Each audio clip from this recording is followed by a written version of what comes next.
Hi friends, welcome to my channel. Bhagyalakshmi ಮುಂದಿನ ಸಂಚಿಕೆಯಲ್ಲಿ ಏನಾಗುತ್ತೆ ತಿಳಿದುಕೊಳ್ಳೋಣ ಬನ್ನಿ. ಈ ಕಡೆ ಮನೆಯವರೆಲ್ಲ ಕೂತಿರ್ತಾರೆ. ಆದಿ ಬರ್ತಾನೆ. ಆದಿ ಬಂದು ಎಲ್ಲರ ಎದುರುಗಡೆ ಹೇಳ್ತಾನೆ, ನಾನು ಇನ್ಮೇಲೆ ಬಿಸ್ನೆಸ್ ಮಾಡಲ್ಲ ಅಂತ ಹೇಳಿದ ತಕ್ಷಣ ಈ ಕಡೆ ಶಾಕ್ ಆಗುತ್ತೆ.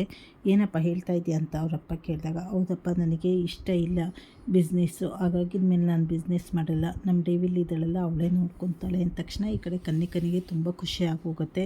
ಅಂತೂ ಇಂತೂ ಆದಿ ಬ್ರದರು ದೂರ ಹೋಗ್ತಾರೆ ಆಫೀಸ್ನಿಂದ ಅಂತ ಹೇಳಿ. ಹಾಗೆ ಹೇಳ್ತಾರೆ, ನಾನು ಝೀರೋಯಿಂದ ಮುಂದುವರಿಬೇಕು ಅಂತ ಅಂದ್ಕೊಂಡಿದ್ದೀನಪ್ಪ, ನನಗೆ ಸ್ಫೂರ್ತಿನೇ ಭಾಗ್ಯ, ಹಾಗಾಗಿ ಅವಳ ಜೊತೆ ಅವಳು ನೋಡಿ ಕಲ್ತಿದ್ದೀನಿ ಅಂತ ಹೇಳಿ ಈ ಕಡೆ ಆದಿ ಸೀದಾ ಭಾಗ್ಯನ ಜೊತೆ ಹೊಡ್ತಾನೆ. ಅವನ ಮುಂದಿನ ಪಯಣ ಏನು ಮಾಡ್ತಾನೆ, ಏನು ಕೆಲಸ ಮಾಡ್ತಾನೆ, ಹೇಗೆ ಎಲ್ಲದನ್ನು ಅವನು ಅಂದ್ಕೊಂಡಿರೋಂಥ ಗುರಿ ಮುಟ್ತಾನ ಅಂತ ಹೇಳಿ ಮುಂದಿನ ಸಂಚಿಕೆಗಳಲ್ಲಿ ತಿಳಿದುಕೊಳ್ಳೋಣ. ಚಾನಲನ್ನು ಲೈಕ್ ಮಾಡಿ, ಶೇರ್ ಮಾಡಿ, ಸಬ್ಸ್ಕ್ರೈಬ್ ಮಾಡಿ, ಹಾಗೆ ಸಪೋರ್ಟ್ ಮಾಡಿ. ವಿಡಿಯೋ ಪೂರ್ತಿ ವಾಚ್ ಮಾಡಿ.